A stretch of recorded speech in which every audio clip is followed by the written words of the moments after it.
Lisa Mulía, la mujer que ha denunciado por presunta agresión sexual al exdiputado de Sumar, Íñigo Errejón. Esta modificación se produce a instancia de la abogada de Mulía. La actriz tenía previsto declarar hoy jueves. Lo hará finalmente el próximo día 12 a las 9 de la mañana. Una hora después testificará Íñigo Errejón. Sumar, en plena crisis por el escándalo Errejón y con Yolanda Díaz señalada por saberlo y no haber hecho nada, quiere pasar página. La persona que va a sustituir a Errejón como portavoz de Sumar será Verónica Martínez, candidata de consenso entre las distintas formaciones. María Antonia López. Sí, era un secreto a voces en las últimas horas porque todas las formaciones que integran Sumar estaban de acuerdo en su nombramiento. Verónica Martínez Barbero se convierte así en la nueva portavoz de Sumar, que es la tercera en lo que llevamos de legislatura. Es un primer paso para la reconstrucción del grupo parlamentario tras la salida forzada de Íñigo Errejón en medio de acusaciones de presunto acoso sexual. Han acordado también la reorganización del grupo, del espacio que lidera Yolanda Díaz, para que la toma de decisiones en última instancia no dependa siempre de la vicepresidenta del Gobierno, que es lo que venían reclamando desde Izquierda Unida y Compromís. Bueno, pues habrá que ver qué pasa la semana que viene con el caso Errejón y con esas declaraciones que están previstas. Sí, dos cosas distintas es cómo afecta a Sumar y efectivamente el caso de Errejón. Yo leí ayer que Lisa Mulía quiere o está impulsando una demanda colectiva con otra serie de mujeres que víctimas de agresiones de Errejón, muy en la línea de la denuncia que conocimos todos de la actriz y del comportamiento absolutamente reprochable de Íñigo Errejón. Digo yo reprochable, se ha denunciado en el caso de Mulía por un delito de agresión sexual, que es algo bastante más grave que únicamente reprochable. Errejón tiene un camino muy largo en los tribunales, en el Juzgado 47 de Madrid.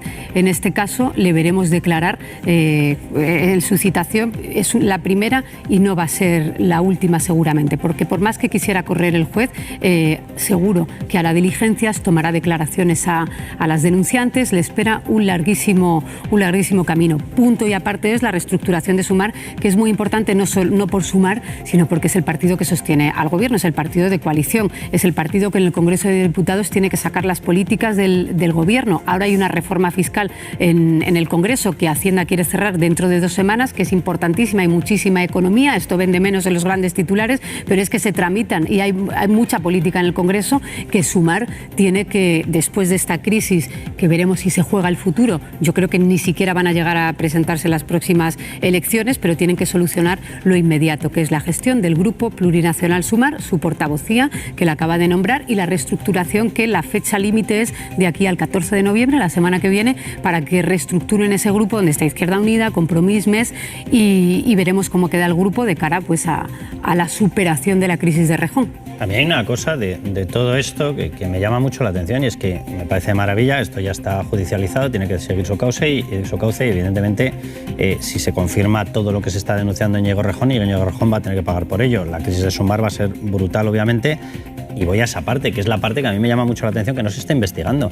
Todos han reconocido ya en los distintos aparatos políticos, tanto el de Sumar como el de Podemos, que hay que recordar que parte de los hechos vienen de la etapa de Íñigo Errejón en Podemos, lo digo porque Pablo Iglesias ahora saca mucho pecho, no sé si saca pecho entre que le recordemos vía hemeroteca el famoso La azotaría hasta que sangrara, o vía aquella denuncia velada que hicieron unas alumnas de que en un bar... Es que de hecho me recuerda mucho, por ejemplo, al caso Mónica Oltra, persona que en estos momentos está procesada gracias a determinadas informaciones, que sacamos algunos en los medios, porque hubo una campaña brutal para que no fuera procesada. Y está procesada porque hubo una supuesta denuncia, los del Me Too, hermana yo sí te creo, pues debe ser hermana yo sí te creo si me viene bien. Porque algunas eran soterradas de maravilla. Y evidentemente por esa presunción de ese comportamiento se la va a procesar a Mónica Oltra. Nadie tiene un comportamiento por ocultar este tipo de denuncias. Son tan graves, nos gastamos tanto dinero en ellas, que luego cuando llegan a ti... No sé si es equiparable, Carlos, el caso de Mónica Oltra. Al 100%. No. Vamos, de hecho está procesada por ella. Hay menores de edad implicadas... No, yo me refiero a la ocultación, yo no me refiero al hecho. El hecho de Mónica Oltra, sí que lo contamos, vamos, su marido en aquella época... ¿Y luego hasta qué punto en Sumar sabían de los comportamientos de Errejón, de presuntas o posibles adicciones que tuviese a comportamientos que luego, como decía antes, Pero, Ricardo, Pilar, son mucho más graves si hay por medio de una agresión sexual. Pero Ricardo, que yo voy al hecho de que sea delito público. Es decir, los delitos públicos tienen que ser denunciados. Las agresiones sexuales, sean sobre menores o sean sobre no menores, entran dentro de ese capítulo de agresiones sexuales. En aquella época... Y luego, ¿hasta qué punto en Sumar sabían de los comportamientos de Rejón, de presuntas o posibles adicciones que tuviese a comportamientos que luego, como decía antes, Ricardo, Pilar, son mucho más graves si hay por medio de una agresión sexual. Pero Ricardo, que yo voy al hecho de que sea delito público. Es decir, los delitos públicos tienen que ser denunciados. Las agresiones sexuales, sean sobre menores o sean sobre no menores, entran dentro de ese capítulo de agresiones sexuales. Está claro. Entonces, la ley de enjuiciamiento criminal exige que se les trate a todos de la misma manera en este comportamiento. Y aquí las cúpulas políticas se están escapando, pero es que tampoco ni siquiera veo a la opinión pública diciendo, oiga, lo de Íñigo Errejón lo sabemos, pero es que también sabemos que ustedes tuvieron conocimiento de la denuncia y no hicieron nada.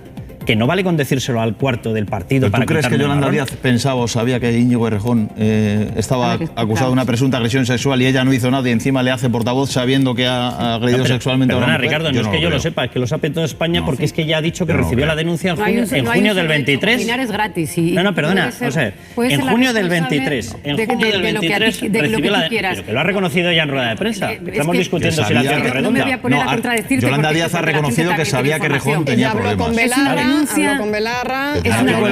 Artículo 264 especifica directamente sin que se entienda obligado por esto a probar los hechos denunciados. Repito, artículo 264. Entre eso y que Yolanda cuando recibes la denuncia, cuando recibes la denuncia, y repito la frase, sin que se entienda obligado por esto a probar los hechos denunciados, tiene la obligación de trasladarlo a un cauce oficial. Tiene la obligación. En España discutimos las leyes, es un país maravilloso. Somos capaces de, todos somos... sí, estamos de acuodo todos en que discutimos las leyes. Pero escucha, Carlos, un cargo público o un ciudadano. Si yo me entero, por ejemplo, de que hay una persona ha agredido sexualmente a otra, lo que voy a ir a hacer es denunciarlo. Totalmente. Ya denunciarlo. Un anónimo en Twitter que se borra, digo, porque no sé si os parecerá relevante. En el año 23, en junio, se les presenta la denuncia. Anónima. Y que todos han dicho que tuvieron esa denuncia. Bueno, y tú y yo, y los periodistas tuvimos esa denuncia. Bueno, los periodistas sí, porque fue un tuit. En cualquier caso hay que investigarlo, claro, no se puede quedar ahí. Fue un tuit que se comentó mucho en el Congreso con la circunstancia, de que en una hora se borró y alegan que no pudieron dar con esta persona. Digo porque parece que conocían una agresión sexual y eso no es cierto. Bueno, y eso si lo hubiéramos demostrado cualquiera, eso se habría publicado. Eso hay que investigarlo. ¿Quién lo sabía? ¿No? ¿Y si se tomaron medidas o no? ¿Qué causas? Bueno, en cualquier caso sí que han reconocido, Mónica García reconocía que sí que habían tenido constancia de esa denuncia y que eran conscientes de que algo no iba bien, ¿no? Porque también, más allá de que sea delito o no, también hay una responsabilidad, yo creo, como partido político, de a quién decides tú mantener dentro de tus filas cuando eres consciente de que esa persona tiene problemas importantes. Y hacer portavoz en el Congreso, ojo. Exacto, le metes en las listas y luego le haces portavoz en el Congreso, cuando ya eres consciente de que tiene ciertos problemas. Entonces, yo creo que aquí realmente sí que sabían de qué iba el asunto y lo estaban ocultando porque no les convenía. A Tania Sánchez se le escapó, yo creo que se le escapó lo del por el valor político que tenía Errejón en ese momento. La frase de Yolanda Díaz, la frase suya es: por las explicaciones que yo sé, porque Íñigo me las ha dado, las terapias iban mejor. Claro. Pero tú eres el juez, tú eres el fiscal, tú eres la policía. O sea, estás reconociendo que abordaste. No, las terapias de salud mental, claro, pero igual mezcles todo. Estoy leyendo la frase textual. No, bueno, una frase textual, pero se te olvida el texto y el predicado. Que te diga, la frase. O sea, sobre la salud mental, manteniendo a una persona en esas condiciones para un puesto tan importante como es que sea. Eso es otra cuestión también importante. Daniel, estoy contigo. Yo creo que las prácticas que sabemos, ¿no? Que luego veremos las que son delictivas y las que eran pues reprobables, sí que lo que mostraban es que había una impostura muy clara en el discurso de Errejón y que luego cuando muchos en su propio partido y en su familia política, digamos, han denunciado muy duramente su hipocresía, en realidad lo que están haciendo